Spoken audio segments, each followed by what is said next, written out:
Olá, gente, tudo bem? Sexta-feira, último boletim deste mês de outubro. E vamos juntos com informações sobre a pandemia. O ministro da Economia, Paulo Guedes, participou ontem de um encontro no Senado com a comissão que acompanha o enfrentamento da pandemia.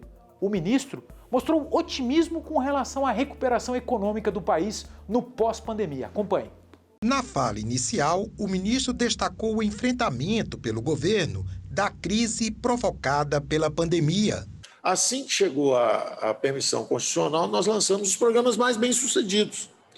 Se nós, fazendo agora uma avaliação do combate ao coronavírus, um programa extraordinariamente bem-sucedido foi o auxílio emergencial. Nós protegemos 38 milhões de brasileiros, mais vulneráveis justamente, que ficaram completamente sem acesso ao seu ganha-pão diário. Guedes reconheceu que ainda não chegou a hora de deslanchar programa de privatização.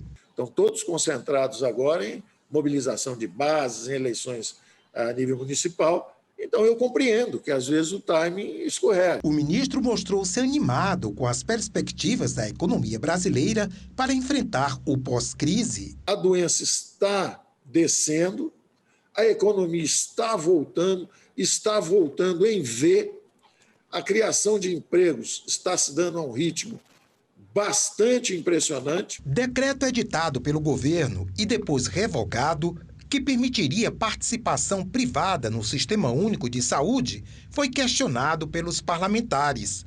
O temor diz respeito à possibilidade de privatizar o SUS.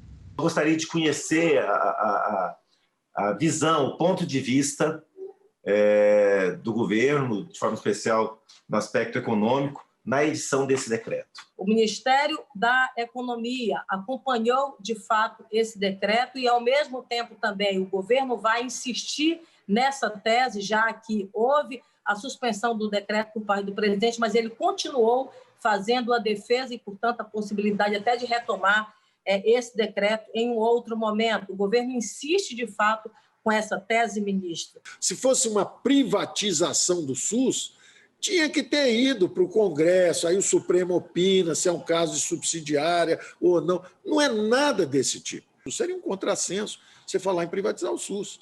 O SUS é uma rede descentralizada de atendimento de saúde pública. Ponto. Está lá.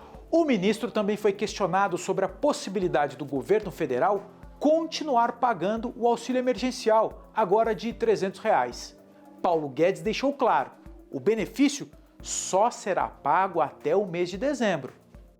O programa foi muito bem sucedido, o programa de preservação de empregos, e o programa de assistência social e preservação das vidas dos brasileiros mais vulneráveis, foi justamente o auxílio emergencial, também foi muito bem sucedido, porque 67 milhões de brasileiros receberam esses recursos e vão receber até dezembro desse ano, quando então a economia, voltando em V como está acontecendo, possivelmente já começa a permitir que esses trabalhadores informais consigam, de novo, reiniciar suas atividades.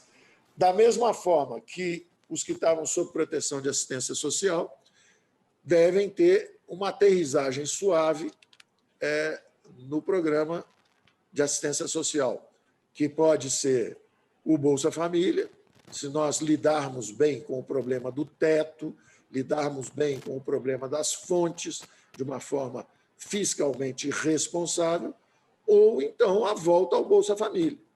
O que nós não vamos fazer é uma irresponsabilidade fiscal. Então, nós não vamos também usar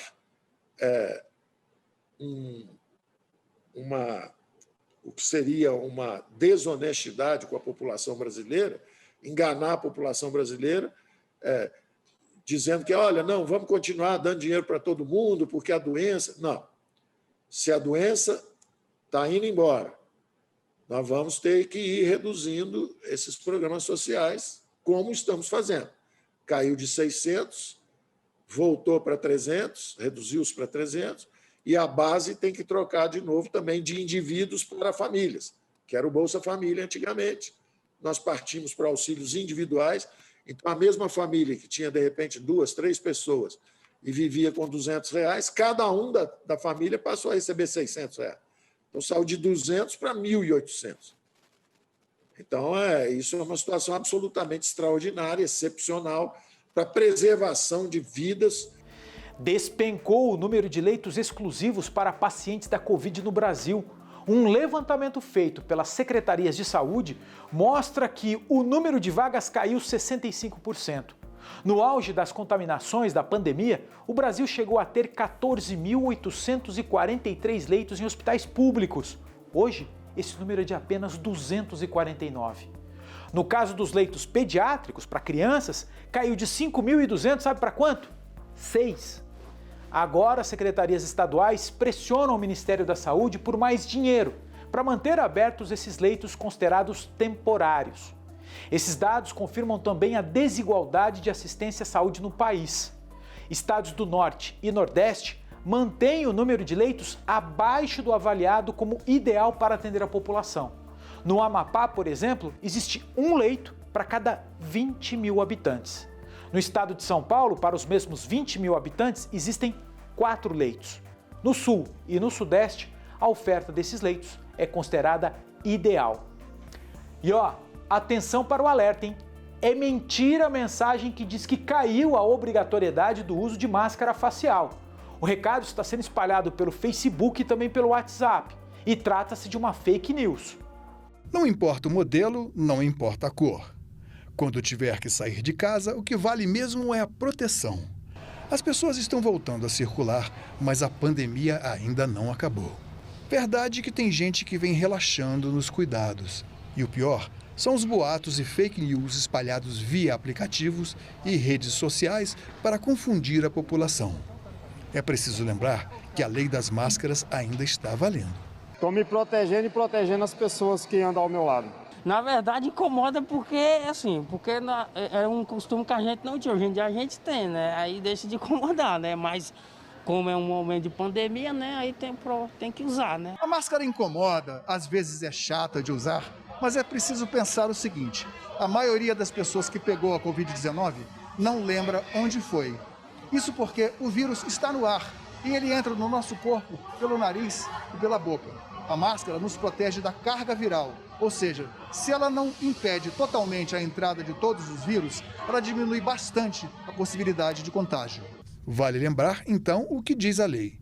É obrigatório manter boca e nariz cobertos por máscara de proteção individual para circulação em espaços públicos e privados acessíveis ao público, em vias públicas e transportes públicos coletivos, bem como em estabelecimentos comerciais e industriais, estabelecimentos de ensino e demais locais fechados onde haja reunião de pessoas. Depois da aprovação, em julho passado, o Congresso ainda derrubou vários vetos do presidente da República e não resta a menor dúvida.